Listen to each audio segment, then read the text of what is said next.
Magandang araw Pilipinas, narito po ang latest Weather Today forecast. Apat na weather system ang nakakaapekto ngayon sa bansa at lahat po yan ay nagdudulot ng mga pagulan sa iba't ibang bahagi ng ating kalupaan.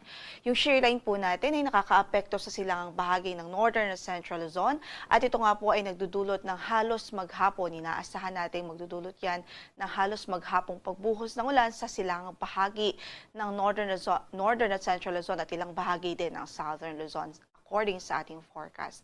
Samantala, ang northeast monsoon o amihan patuloy din na magdudulot ng maulang panahon at malamig na panahon sa natitirang bahagi pa ng Northern at Central Luzon. Yung IDCZ o Intertropical Convergence Zone ay nakakaapekto din ngayon sa katimugang bahagi ng Mindanao at inaasahan din natin magdudulot din ng significant na mga pagulan dito po sa southern portion ng Mindanao. Maya-maya nga lamang po ay tatalakay natin ang mga lugar kung saan ay maapektuhan nito or kung saan makakaapekto itong si Intertropical Convergence Zone. Samantala sa natitirang bahagi ng bansa ay easterlies naman na nakakaapekto. Ito po yung hangin na nanggagaling sa dagat Pasipiko. Sa kasalukuyan nga po ay in effect pa rin ang ating weather advisory.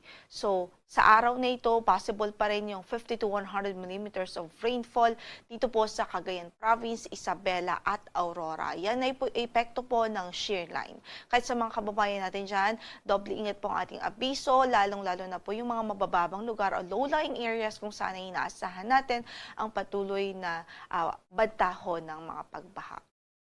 For tomorrow, nariyan pa rin ang banta po ng mga malalakas na pag-ulan sa Cagayan, Isabela at Aurora. Yan po ay dulot pa rin ng shear line. Kahit magantabay po, patuloy na magantabay sa magiging updates ng pag-asa at patuloy po tayo mag-monitor sa mga weather advisories ho. So sa pagtayo po ng ating panahon, magiging maulan pa rin sa araw na ito dito sa Cagayan Province, Isabela, Nueva Vizcaya, sa Quirino Province, maging sa Aurora at Quezon. Yan po ay direktang epekto ng shear line. Ito po yung salubungan ng hangin na nanggagaling sa northeast at yung hangin na nanggagaling sa east o sa silangang bahagi ng bansa.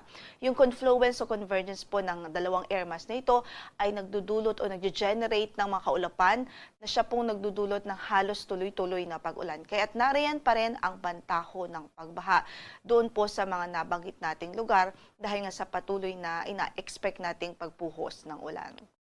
Samantala, dito naman sa Batanes, Apayao, maging dito po sa Mountain Province, Kalinga at Ifugao, asahan natin ang maulap na papawirin at may mga pag-ulan din dahil sa amihan na northeast monsoon. Gayon din sa Metro Manila, natitirang bahagi ng Central Luzon, maging sa natitirang bahagi pa ng Northern Luzon, doon sa Ilocos Region at sa natitirang bahagi ng Cordillera Administrative Region, asahan natin ang bahagyang maulap hanggang sa maulap na papawirin at may posibilidad pa rin ho ng mga pulupulong mahihinang mga pag-ulan anytime of the day. Yan po ay epekto ng northeast monsoon o amihan. Samantala dito sa Bicol Region, asahan din natin ang maulang panahon. Sa araw na ito, mataas ang tsansa ng mga pagulan dahil naman po sa epekto ng easterlies o yung hangin na nanggagaling po sa silangan. Samantala sa natitirang bahagi ng Luzon ay bahagyang maulap hanggang sa maulap ang papauring natin, pero nariyan pa rin yung tsansa ng mga isolated thunderstorms. So, mga kalat-kalat o mga pulupulong pagkidlat, pagkulog anytime of the day. Kaya't saan man ang lakad natin sa araw na ito, huwag kong kalimutang magtala ng mga pananggalang sa ulan at extra ingat po sa ating mga kababayan, lalong-lalo na po dito sa silangang bahagi ng Northern Central Luzon kung saan ay direktang apektado po ng shear line. Sa Metro Manila, 23 to 30 degrees Celsius ang magiging agwat ng temperatura. Sa Baguio ay 15 to 24 degrees Celsius. Sa Lawag ay 23 to 31 degrees Celsius. Sa Tugigaraw ay 22 to 27 degrees Celsius. Sa Legazpi ay 25 to 30 degrees Celsius habang malamig din po sa Tagaytay, 22 to 29 degrees Celsius. Dahil din sa easterlies, patuloy rin ang mga pagulan sa northern at eastern Samar, maging dito po sa southern Leyte at sa Caraga region. Yan po ay epekto ng hangin na nanggagaling sa dagat Pasipiko. Yung Intertropical Convergence Zone ay nakakaapekto sa katimugang bahagi ng Mindanao at ito din po ay inaasahang magdudulot ngayon sa araw na ito ng maulap na papawirin at mga kalat-kalat na pagulan at pagkidlat pagkulog dito po sa Davao Region, Soxargen, maging sa Zamboanga Region at sa Basilan at Tawi-Tawi Provinces. So sa ating mga kababayan dyan, patuloy natin pinag-iingat at magdala ho ng mga pananggalang sa ulan.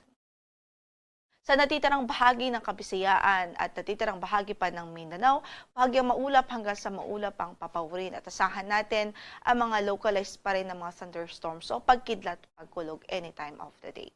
Sa Tacloban, 25 to 30 degrees Celsius ang inaasahang magiging agwat ng temperatura. Sa Cebu ay 26 to 31 degrees Celsius. Gayon din, sa Iloilo ay 25 to 31 degrees Celsius. 26 to 31 degrees Celsius din sa Cagayan de Oro, 24 to 32 sa Davao, 23 to 32 degrees Celsius sa Zamboanga City at maging sa Puerto Princesa City naman ay 24 to 32 degrees Celsius, 26 to 31 degrees Celsius naman sa Kalayaan Islands.